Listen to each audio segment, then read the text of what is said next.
there folks, welcome to the channel and welcome to Celebrate Sausage. I'm glad you can make it. In today's episode, it brings me great pleasure to introduce a guest that's going to take a classic Mexican dish and reimagine it into a sausage. Now, some of you may already know that I am a Mexican American. My mother was from Mexico.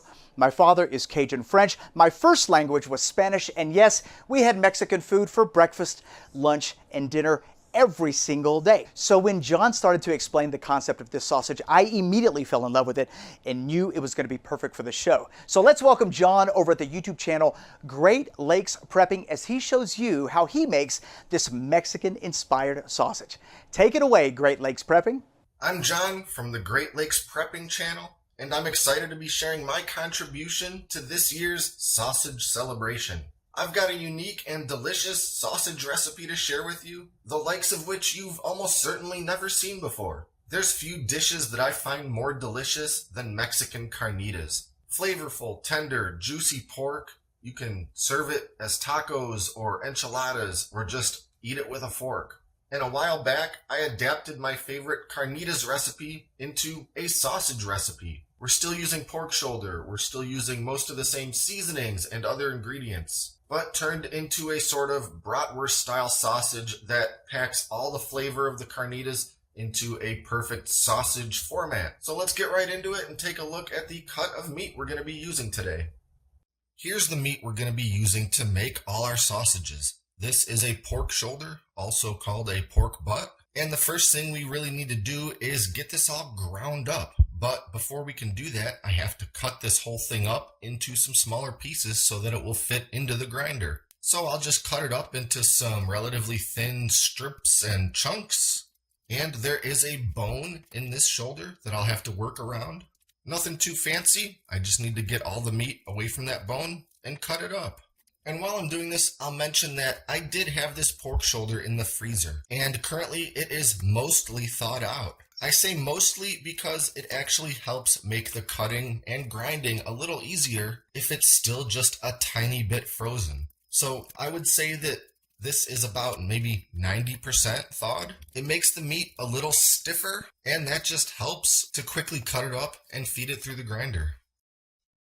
And now we're ready to start grinding. I'll mention two things real quick. One, anytime that I'm sort of not working with that meat, I'm going to go ahead and stick it into the freezer because I want all that meat to stay pretty much as cold as possible. And it's going to help pretty much every step of the process if that meat is even slightly on the edge of beginning to freeze. Which brings me to the second thing that I want to mention, and that's that for my sausages today, I'm going to be using the coarse grinding plate. For things like bratwursts and Italian sausages and similar, I like to have a nice coarse grind so you really get some of that texture in there versus a very fine grind like you might have on breakfast sausages or even something like a hot dog. So the grinder's ready to go, and now I need to just start feeding in all those strips and chunks of pork that I cut up. I'll just send a bit through at a time, strip after strip, let the machine do its work. And unlike what I might do for some other kinds of sausages, today I'm not going to be double grinding because again, I like to have that good texture in a sausage like this. Alright, here we've got all of our ground pork. And once again, I'm going to stick all of this into the freezer for just a little bit while I get the next steps going. And that's going to be to get our seasonings and other ingredients ready to mix into this meat. So next, we're going to put together our dry seasonings. Now, the batch of sausages I'm making today is a 5-pound batch. That is, I'm using 5 pounds of that ground pork. So for a batch this size, for my dry seasonings, I need 2 tablespoons of kosher salt, or 1.5% of the meat's weight, a teaspoon of black pepper, 3 teaspoons of oregano, and 2 teaspoons of cumin.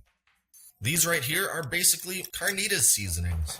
That being said, there are a couple of additional dry seasonings that I add to the sausage version of my carnitas that I think really improves the flavor when it is in sausage form. And that's a teaspoon of garlic powder, a teaspoon of onion powder, a teaspoon of ground chipotle pepper, and 2 teaspoons of brown sugar.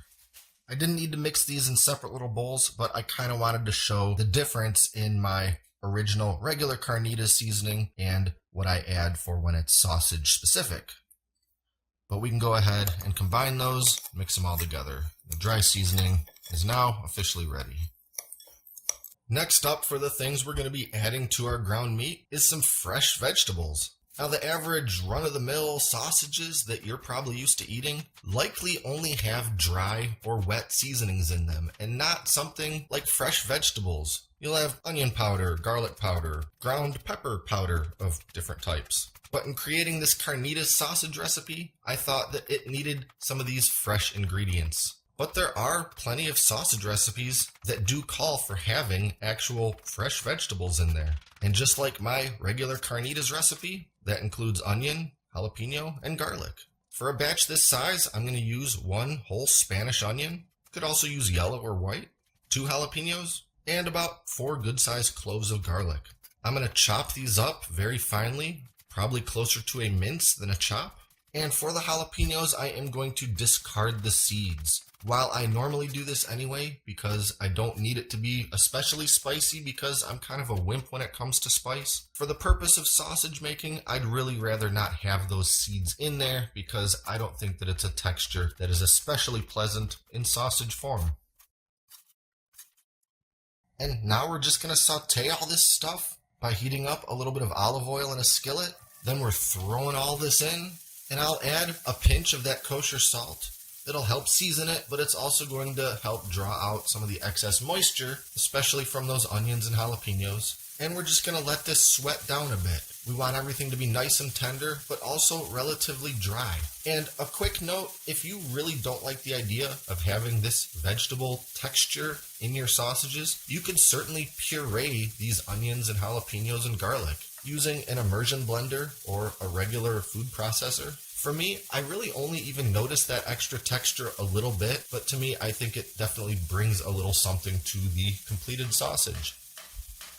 Once those onions start to turn translucent, but definitely not burnt or even browned, we're going to take that off the heat and set it aside until we're ready to start mixing it into our ground sausage.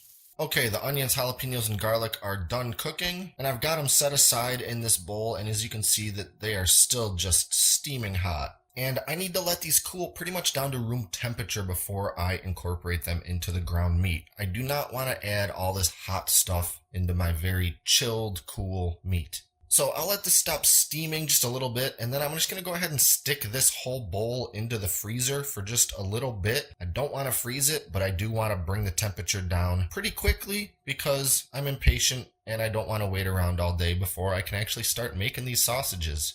And last up for our sausage flavorings, something that is absolutely essential to any Carnitas recipe is lots of delicious fresh citrus juice. But here's the problem. We can't put a bunch of citrus juice into the sausage because it's far too acidic. The sausage meat mixture needs some kind of liquid to help sort of thin it out, so to speak, and make it a little more malleable when it's time to stuff into the sausage casings. But we can't use an acidic liquid, such as citrus juice, because for sausages, it's going to make that meat turn mealy in texture and altogether pretty unpleasant. So we need lots of citrus flavor, but we can't use the juice. So what do? That's right, we use the zest. That is, we're going to finally grate that outside layer of these oranges and limes until we have a nice little pile of shavings from those rinds. We need a whole bunch of zest, so that's why I bought a whole bunch of oranges and limes. That doesn't mean the rest of it has to go to waste. Just use the inside flesh and juice from those oranges and limes for something else. Okay, the zesting is all done. I ended up zesting 3 of the oranges and 2 of the limes. For a 5-pound batch of sausage, I need 4 tablespoons of the orange zest and 4 teaspoons of the lime zest, which looks pretty much like this. Now it's time to mix everything together. The ground pork, the dry seasoning mix, the orange and lime zest, our sauteed vegetables, and I'm going to add about 3/4 of a cup of cold water. Now I'll mix everything together very thoroughly, a solid couple minutes of mixing.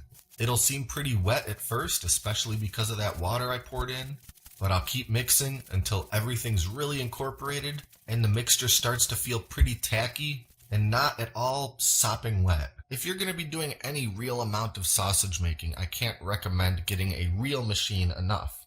I've tried using the stuffer attachment on my meat grinder or the KitchenAid attachment, and it just doesn't work very well. It's nothing but tedious and frustrating, and you really can't beat a real purpose-built machine if you want to crank out some good sausages. So the first thing I have to do is go ahead and fill the canister up with my meat. Since I have 5 pounds of meat, and this is a 5-pound machine, I should only need to fill it one time.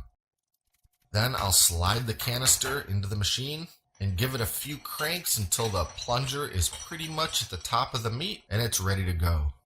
Next, I need to start loading up my sausage casings. For brats, Italian sausages, or any other kind that are this size, I use natural hog casings. I do prefer to get my hog casings from my butcher, which is where these here came from. The quality is quite good, and they just come in a little container of water. But these casings here are ready to go, and now I just need to start loading them onto the filler tube of the machine. To me, this is the most tedious part of sausage making. Finding that tiny end of the sausage casing and getting it to open up so you can get it started on the tube. This step takes a little bit of practice to get good and fast at, but just be careful and take your time. You definitely don't want to risk the end of that tube tearing through the side of your casing. Once I've got that tube good and loaded up with casings, I'm ready to start stuffing.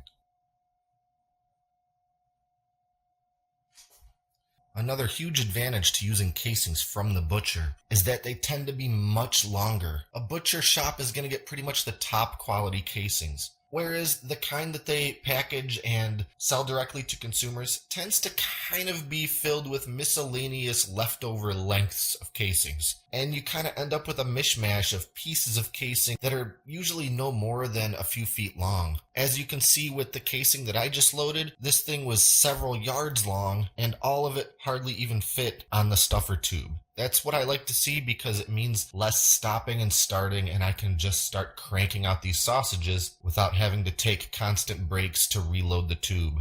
Now that we're ready to start stuffing, I'm going to give the handle a couple cranks until I see some meat start to come out of the very end of the tube. This is also going to push a bunch of the air that might be trapped within that canister out of the end of the casing because we don't want that in the sausage. Once that little pocket of air has come out, I'm going to tie off the end of the casing and I can start cranking out some sausages. As with anything, this part takes a little bit of practice. I'll use my left hand to sort of regulate the pressure of how fast that casing comes away from the tube as it's filling. If I hold it back too tightly, it's going to overstuff my casing. If I'm too loose on it, it's going to understuff and I'm going to have very loose sausages. We definitely don't want to overstuff them. And that's the part that takes a little bit of practice, is knowing exactly how filled you want the casing to be. And if at any point I do see any air bubbles forming inside of my casing, I'll use my little sausage pricking tool to poke a tiny hole in the casing to let that air escape. This hole is small enough that meat won't really ever work its way out of it, but it will let that air escape. And as that sausage starts coming out, I'm just going to kind of twist it into a great big coil on the counter and just keep cranking and keep coiling until I've gone through the entire casing that's on the tube. And when I'm just about at the end of that casing, I'll leave a few inches empty, pull it off the tube, and then tie that off with a simple knot.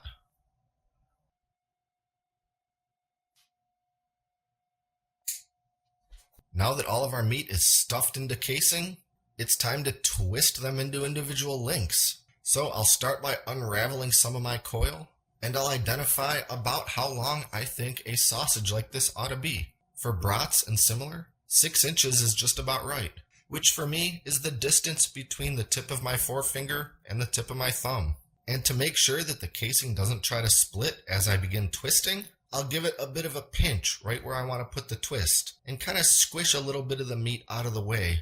After the first link, I'll do 2 pinches at a time so I can twist the subsequent links. And I'll also alternate between twisting the links forward and backward to make sure I'm not just unraveling a twist in the previous link.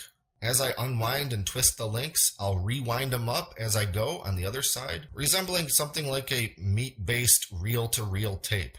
Once they're all twisted into links, I'm going to bring back that little sausage pricker and give each link 2 or 3 tiny pokes. I do this for 2 reasons. One, I really want to make sure that if there's any air trapped in there that can't escape, that it does. This is going to really help the meat bond and adhere to the casings. And doing this also reduces the likelihood that I could have a split in the casing when I go to cook them later. And if I see any obvious air pockets in any of the links, I'll make sure that I make one of my pokes right there. And then lastly, I'll take a very sharp knife and cut the links apart right at the twist. If you make sure to give each one a full 4 twists, the ends of each link are going to stay closed and you don't have to worry about meat spilling out of the ends. And now my sausages are all done. But as hard as it is to not want to cook a couple of these up right now, I'm going to put them in the fridge for at least a full 24 hours. This really lets all the flavors set in, and it's going to be much more delicious if you wait. Not to mention giving that meat more time to fully adhere to the casings. After the 24 hours, I'm ready to grill them up or get them ready to store in the freezer. Alright, the sausages have been in the fridge for 24 hours, and it's finally time to grill one of them up. Before putting raw sausages on a grill, I like to give them a very light coat of olive oil just to help keep them from sticking. Then I'll grill it on medium heat until that internal temperature reaches 165 degrees. And while that's grilling, I can start getting together all the other things I need to serve this sausage in just about my favorite way. And to do that, I need to make my delicious Chipotle Crema sauce. This is one of my favorite sauces to put on tacos, and it's delicious on my Carnitas sausage. We just need to combine a half a cup of sour cream, a 1/4 cup of mayonnaise, a 7-ounce can of Chipotle's in adobo sauce, 1 teaspoon of garlic powder, a 1/2 teaspoon of sea salt, 1/2 teaspoon cumin, and 3 tablespoons of finely chopped cilantro. Now we're just hitting that with the immersion blender until it's totally mixed together and smooth. And I like to transfer that sauce into a little squeezy bottle to make it super easy to apply to my sausage or taco or whatever. And when it's just about done, I'll get my bun prepared. I'll brush a little olive oil on the inside and then lay it face down on the grill for a minute or 2 to give it a light toast. Now let's put this whole thing together. We got the sausage and the toasted bun. Next, some pickled red onion, followed by a drizzle of that Chipotle sauce. And finally, a little chopped fresh cilantro. At long last, this beautiful, delicious Carnitas sausage is ready to enjoy. Time to dig in.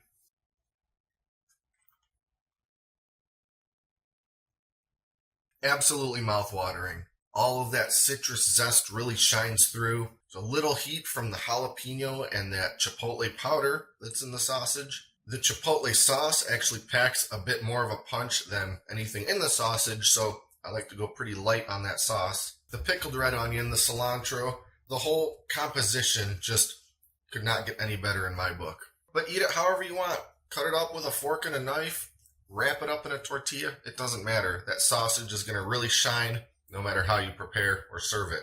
So thanks for hanging out and watching this rather unorthodox sausage recipe making video. Be sure to check out all the other videos in the Celebrate Sausage series happening all month long. And be sure to check out the Great Lakes Prepping channel for lots more recipes and all sorts of different videos. I'm going to go ahead and finish this before it gets any colder, and I'll see you next time.